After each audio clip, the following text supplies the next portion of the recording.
Right, last Christmas I gave you my heart.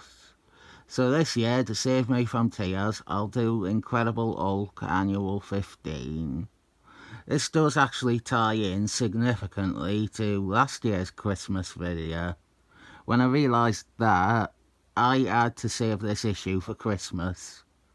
Hulk vs. Abomination Man cover by your boy Zach. And interiors have Buscema art, brother of Buscema art. We have got a script by Danny Finger and Girls, co-creator of Dartboard, and co-creator of Dartboard's arch nemesis, the pipe that he fights. This story is picking up from the end of Hulk 324, the last issue of the series that I reviewed.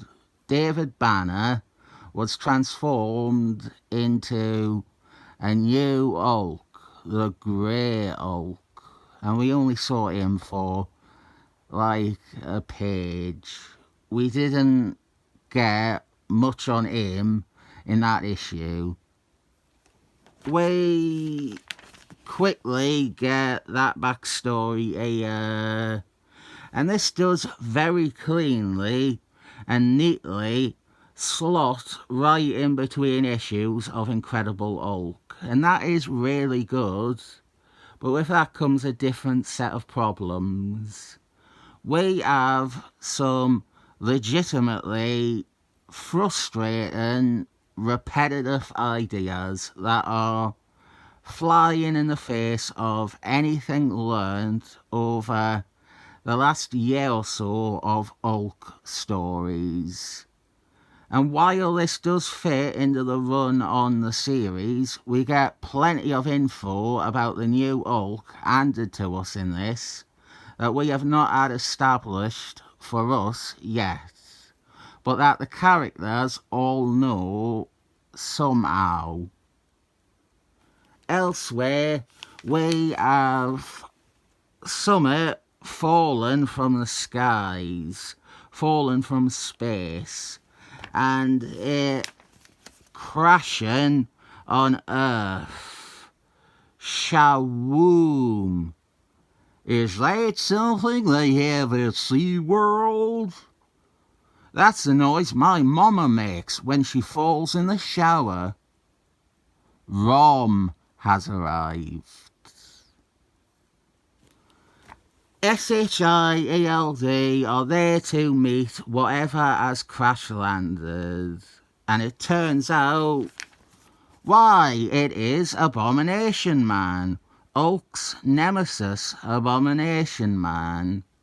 This story cleverly brings back two dead Hulk villains in a new way.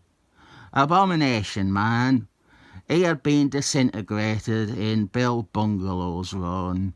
MODOK had atomised him, and he hadn't appeared since. Asterisk. SHIELD Special Agent Quarter Pounder and his men, they try to battle this Hulk-esque Titan themselves, but they are no match for him. Along the way, Abomination Man is talking a lot, and he sounds out of character. He is talking about ruling the world and speaking a bit tiny. He calls them mortals, which is our first big clue to what we have here. He then uses telepathic mind probing abilities to steal secrets from Agent Quarter Pounder. We're certainly not dealing with the regular Abomination Man here. The stuff with Abomination Man, with our villains, it's good. It's also why the stuff with Hulk is a bit more annoying. The core of what we have here is decent, and it is let down by having to juggle continuity with Hulk and David Banner. Abomination Man, he sees his reflection in a window here, and he learns that he now looks ugly. And we do drip tease who it is that now inhabits Abomination Man's body. You probably all know, and if you saw last year's video, which wraps up this development, you already know too. This was Abomination Man's setup for a couple of years, but I don't think it was really capitalised on much. If you revamp a villain this way, if you try to breathe new life into a villain, if you change them in this major a way, it's always a shame to not see it at least get some further use in Hulk. I suppose the problem is that we have a guest writer for the annual, and while this new development seems exciting to me and Robert the subscriber, it didn't seem to capture the attention of other people, namely writers and editors. And so while it remains his setup for a few years, he doesn't make too many appearances that way. I checked, and I don't often check, but Robert, do you know, he only appears in those two Avengers comics in between this and the Spider-Man annual, West Coast and Spotlight. They are books that me and Robert are very familiar with, and I think the result is we both believe this version of Abomination Man was in a lot more than he was, but he really isn't. All this stuff with David Banner wanting to separate himself from Hulk again with the nutrient bath is irritating. But while there is continuity problems, it does manage to maintain, likely through lack of awareness, that we haven't learned that Dickie Jones has become a Hulk yet. If we just focused on Abomination Man and less on David Banner's irrational desire to repeat past mistakes, I think this would be stronger. We get our reveal here. Abomination Man, his body, is housing another Hulk villain, Tyrannus, the subterranean, long-lived king. That is why I pointed out him calling someone mortal was a big clue. Tyrannus has lived for centuries. And while the continuity tied to recent issues is weak, the continuity involving Abomination Man and Tyrannus is not.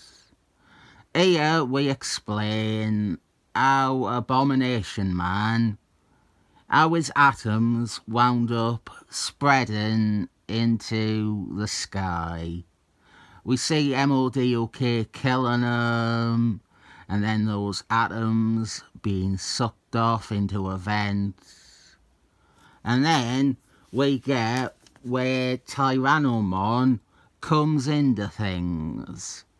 Tyrannus too was dead before this, and he had been dead a lot longer than Abomination Man, going all the way back to Royce Sternum's run on Incredible Hulk.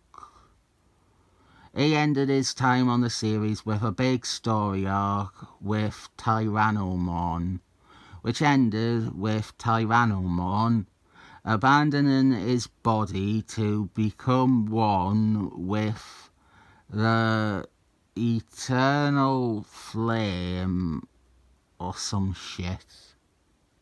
So we basically had two Hulk villains that kind of married up. Tyrannus was a consciousness without a body, and Abomination Man was atoms. He was in a form without a consciousness. The convenience is that these two things happen to come into contact, that Tyrannus' disembodied conscious came upon some atoms that were once Abomination Man. But that is how it happens. And now, Tyrannus, he wants to use the nutrient bath to separate himself from the hideous Abomination Man body. And so then we have our new Hulk showing his face, the Great Hulk. We have the new Hulk versus the new Abomination Man. I feel that was deliberate.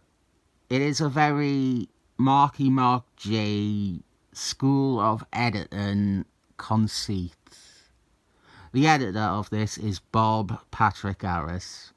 So I would say that it is someone who often worked with and is likely to have borrowed or adopted the notion from Marky Mark J. Best example is Iron Man, edited by Marky Mark J. when Neil O'Dennis replaced Robert Downton Abbey Jr. with Rosie Rhodes. Marky Mark J insisted that the new Iron Man have some of his own villains. Neil O'Dennis was not really into the superhero stuff though, the villains. He was more intrigued and interested in the character drama. So we end up with real bad new villains like Termite and Vibro. The idea was solid though. A new version of a character needs more than just the old version's leftovers. You can see it a bit over in another title he edited, Avengers, where Captain Marbles, the real one, Monica Rambeau, she doesn't fight Thanos like Captain Marbles, the real one, Marvel. She gets a new villain with a strong connection to Thanos, but a villain who can be her own villain in her own right. I could present many more examples, but here is our fight. The colouring or the printing often screws up Hulk's skin colour. The fight is great. We have Buscema art, and we have, sadly not established in the main series yet, but this Hulk is weaker than the usual Hulk, whereas Tyrannus in Abomination Man's body is still Abomination Man at his strongest. And so that is why he is able to defeat Hulk. The own dog, Tyrannus, then takes Jennifer Connelly and also Liv Tyler with him. In this, before this, he made a lot of references to her being beautiful. And this, I'm not sure if it was established in other comics before now. I've not read much Hard Hulk. I have read his first appearance, where he does also kidnap her. But him actually having a thing for her will continue to crop up again and again over the years. I love little consistencies like that. In this case, he might think Jay Con and Liv T are hot, but he is far from romance. They are mainly filling the role of a hostage to force David Banner to help with operating the nutrient bath. Blast it. I am David Banner. I am supposed to be brilliant. There must be some way I can think my way out of this dilemma. But how? How? He doesn't have to think for long, because SHIELD crash the party. And this also brings out Hulk again. Hulk with white pants looks weird. We have a possible future headache here, in that SHIELD learn that David Banner can become Hulk again after they believed him to have been cured, which I'm not sure how they thought that. They were there in 324. What I do like, however, is our resolution to Tyrannomon's plan. Abomination Man, he has been separated into two different things. We have Abomination Man and regular Tim Roth. And the fitting consequence is that Tyrannomon, he is still trapped in Abomination Man's body, while Abomination Man's scattered consciousness is in the Tim Roth body. And another fight between the two monsters. And during this, there is a surprising hint at Dickie Jones's secret Hulkification, with him looking like he too is about to transform until he runs out of the room. There were a lot of people who wrote in after this to complain about how this annual spoiled things, and that it gave away too much about the new Hulk before the ongoing series had. But I really didn't think it was too bad for that. Maybe it's that I am already familiar with this version of Hulk, so I'm not focusing on stuff as much as readers did back then. But for me, I think the bigger problem, the many instances where they coloured Hulk, or a part of Hulk, the wrong colour. R.I.P. Marvel Masterworks. They would have fixed this, but they're dead now, and they will never get to this issue. And we'll have to fucking look at this shit that they put in the Epic Collection instead. Hulk is able to beat Tyrannomon, because now he has a stronger motivation that his wife is in danger.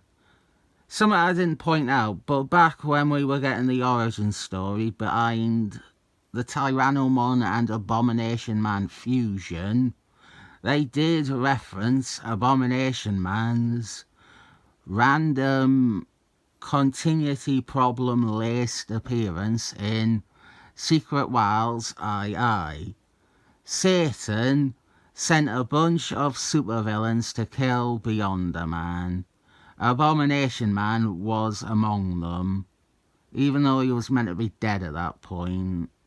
Well, they say in this that Satan just regathered his atoms from space, and then afterwards he was redeposited in the same atomic cloud, because Satan just waved his hands and sent all the villains back to whatever they were doing before.